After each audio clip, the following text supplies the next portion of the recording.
San Francisco, a city celebrated for its progressivism, diversity, and commitment to justice. But beneath the surface of this reputation lies a quiet crisis, one that starts in our classrooms and ends for too many children behind bars.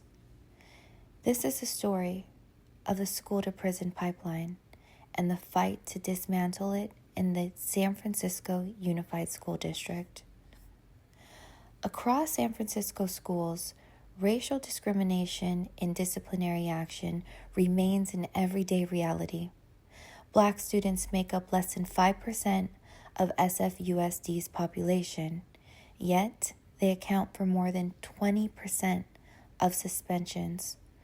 Latino students are nearly twice as likely to be suspended as white peers, and for Pacific Islander students, that rate is even higher.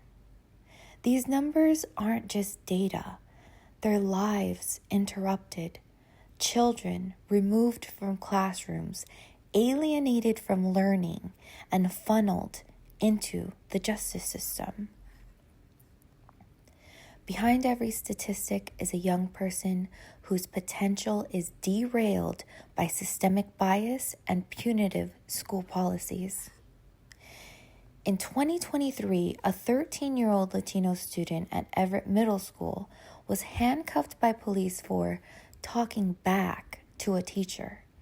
His mother later said he wasn't violent, he was frustrated, and they treated him like a criminal. For another student, a Pacific Islander high schooler in the Bayview Hunters Point, the experience is constant suspicion. When there's a fight, he says, they come to us first. We're always assumed to be the problem. These are not isolated incidents. They reflect a system, one that sees discipline through a lens of control, not care. The school-to-prison pipeline describes how punitive discipline pushes students, especially students of color, out of school and into the criminal justice system. Nationwide, Black students represent just 15% of all students, but 39% of suspensions. In California, nearly 60% of the youth in juvenile detention centers are students of color. Bias begins early. Teachers are statistically more likely to perceive identical behavior as defiant when shown by Black students than a white student. This is not an accident. It's the result of policies and perceptions that criminalize instead of supporting them. These practices don't just violate morality, they violate law. Under the Universal Declaration of Human Rights, every child has the right to education and equality before the law. The International Convention on the Elimination of All Forms of Racial Discrimination obligates the U.S. to end racial bias in education, and under Title V of the Civil Rights Act, no student can be discriminated against by a federally funded school. San Francisco's current disciplinary patterns, where Black and Latino students face harsher punishment, breach these guarantees. As a city that prides itself on justice, we have a legal and moral duty to act. This is a collective issue, and it demands a collective action. Students and families are at the heart of this movement. Their voices expose the daily harm of racialized punishment.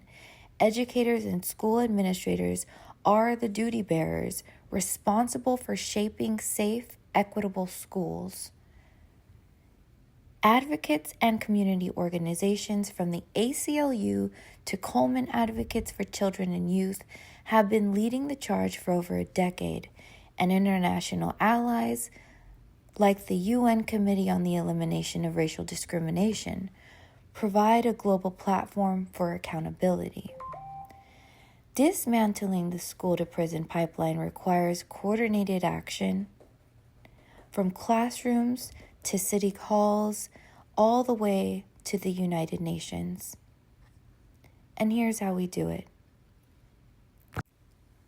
Implement restorative justice everywhere. Move from punishment to repair. Train teachers in trauma-informed and culturally responsive practices, as well as humanizing pedagogies. Build peer mediation programs that teach empathy and accountability. Demand transparency and accountability. Require SFUSD to publish race disaggregated disciplinary data annually. Create oversight boards with parents, youth, and educators. Call out schools with ongoing disparities. Empower the community. Organize parent-student councils and advocacy trainings. Partner with NGOs and local media to amplify voices.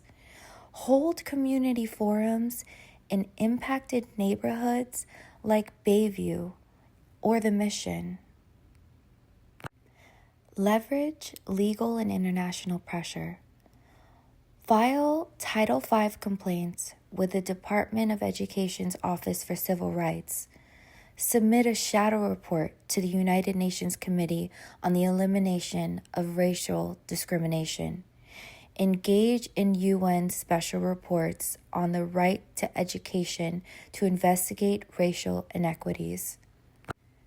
Change begins locally, but accountability must be global. As community members, we all have a role to play. Attend school board meetings. Demand full funding for restorative programs. Support educators in learning anti-racist disciplinary practices. Share the stories of those affected and refuse to look away, because silence in the face of injustice sustains the pipeline.